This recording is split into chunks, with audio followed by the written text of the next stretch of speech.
So I want to begin today with a quote from Rumi.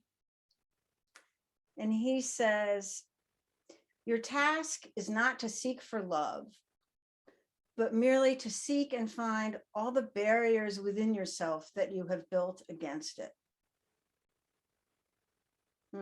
Beautiful. In different ways, many of us who have been offering thoughts over the weeks have been speaking of these barriers, these barriers that keep us from accessing the love in our hearts, the love that is natural and innate. Catherine spoke about how there are times when we might become overwhelmed in the face of pain and feel as if our hearts have broken. That when we're unable to hold the suffering, it's as if our hearts shatter. And David spoke about how some people may fall into despair, into a sense of hopelessness when the suffering feels like just too much. So today I want to explore actually another barrier to opening our hearts, and that's falling into numbness, a place where we close up and don't feel fully or react fully to suffering.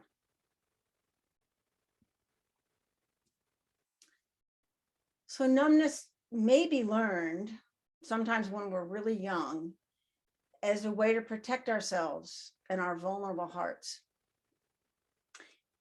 In my family, particularly, strong displays of emotions weren't welcome. And so I learned pretty quickly to hold them inside. When I was about 10, my first pet, which was a wonderful dog named Duchess, she died. And my outpouring of tears made my parents really uncomfortable. They took me out of the room and tried to quiet me down. And because those strong emotions weren't held very well, I learned to bury them. And when more difficult sadnesses occurred, I buried those emotions too. I like to say that they went in the deep freeze, waiting for a time when I had developed better skills to hold them. And thankfully, in good part because of this practice, I learned to work with this numbness over many years, to gently allow myself to thaw out and feel my own feelings.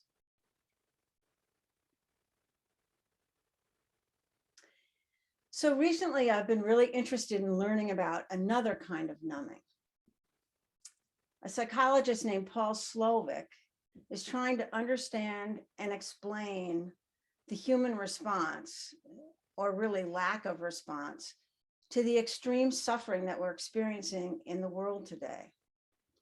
Whether it's refugees or other displaced people, climate crisis, COVID deaths. And he's coined a term called psychic numbing.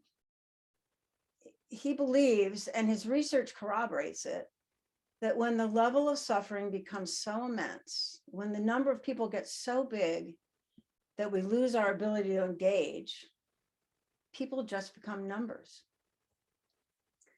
He says, statistics are human beings with the tears dried off.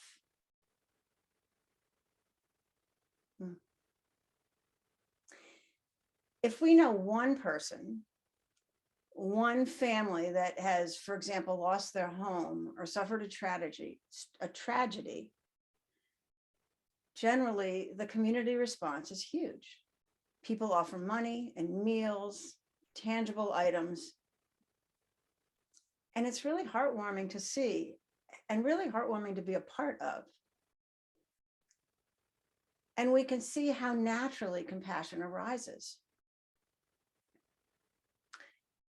But when big numbers of people are losing homes, like 84 million displaced people in the world, or 6 million people dying from COVID, we lose the humanness. it becomes overwhelming and we're unable to get our minds around it. This is psychic numbing. I know I've experienced it at times, and I find that it can be paralyzing. We want to do something, we think we should do something, and we don't, or we don't know how to do something.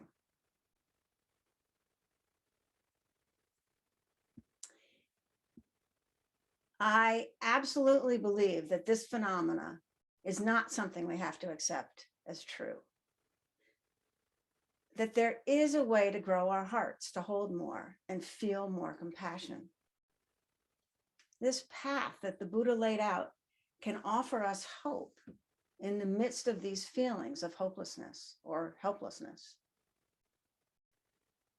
Sharon Salzberg, who I kind of think of as the guru of compassion, says compassion makes the narrow heart as wide as the world. So the question that I kind of pose to myself is, how do we even begin? And I think we start where it's, if not easy, at least manageable. Instead of considering the large numbers, we come down in scale. We make the degree of suffering understandable and accessible so we don't respond by going numb. And we practice turning towards wherever suffering appears in our lives. Developing compassion takes practice. Or if we think of the Rumi quote I read in the beginning, taking down the barriers, melting the numbness, that takes practice. One of the places that I practice is at work. I work at a hospice house, and each time I go, I learn so much about compassion. And I learn it one person at a time, one family at a time. So I just want to tell you a little bit about it. People come to this place to die, as will I, and as will each of us. And it's not a situation that can be fixed. So for all of us who work there, there's a sinking into accepting that without any inclination to change it. And this, just that's the beginning of opening the heart and finding compassion. First, we have to accept without trying to change anything.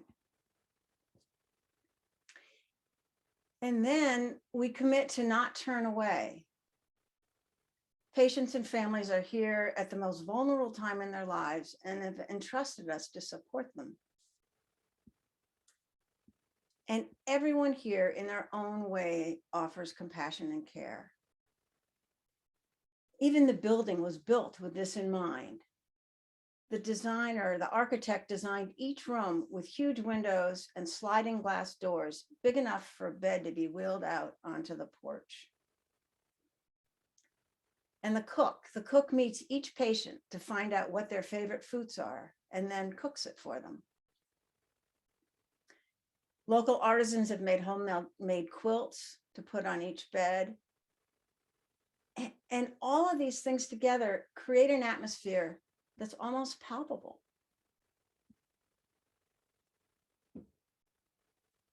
So for myself, before I walk into a room, I usually pause. I let my shoulders relax and remind myself to not turn away. To meet the situation, whatever it is, with kind eyes, and then let my heart be moved by whatever is present. You know, I can't plan how I'll respond. I can only have the intention to be open. And every patient and every family is different. Some rooms I enter, I can just feel the love and care. It's in the music, it's in the hand holding, the tears, and sometimes the laughing.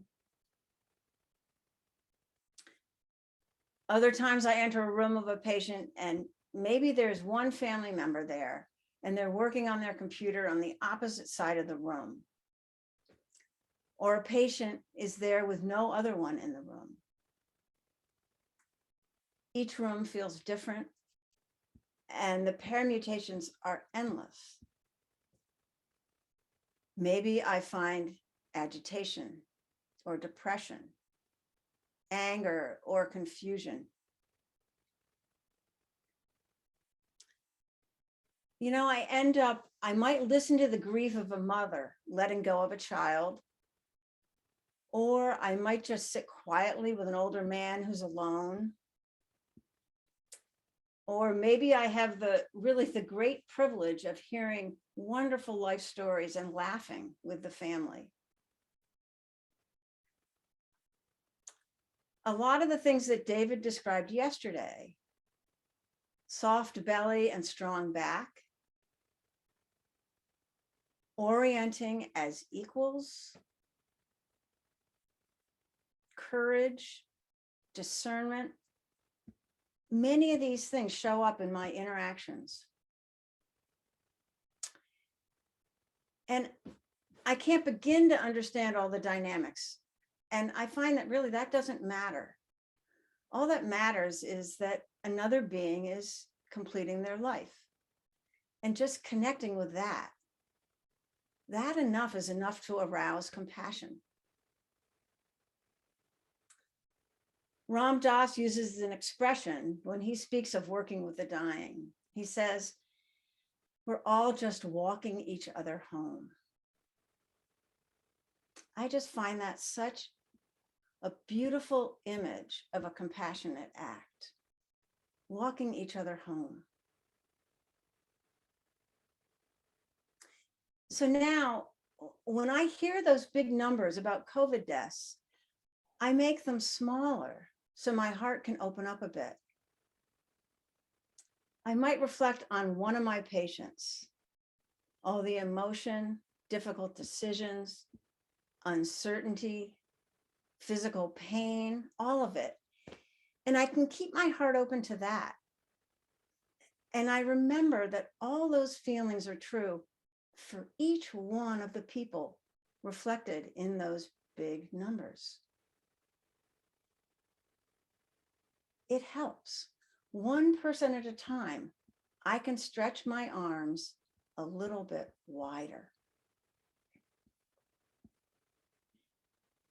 So I was taking a walk yesterday and thinking about this talk, and I realized that really what I was describing was a really well-known story. Probably you have heard it, of the boy and his father on the beach where thousands of starfish had been washed up and they were dying from drying out in the sun. They were unable to reach the water until the next high tide. So as the boy and his father were walking, the young boy picked up a starfish and threw it back in the ocean. Then a couple steps later, he picked up another and threw it back in the ocean. And his father said to him, you know, that won't make a difference. And the boy said, it's going to make a difference to that one. And I just want to add an addendum, which is that I think to the boy, it makes a difference too.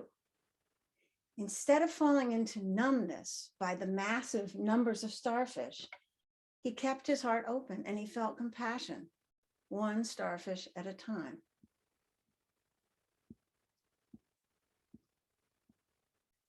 So I'd like to just end with a Rilke poem that points to this ongoing willingness and effort we make to open our hearts and to take down the barriers to love. He says, I live my life in widening circles that reach out across the world. I may not complete this last one, but I give myself to it.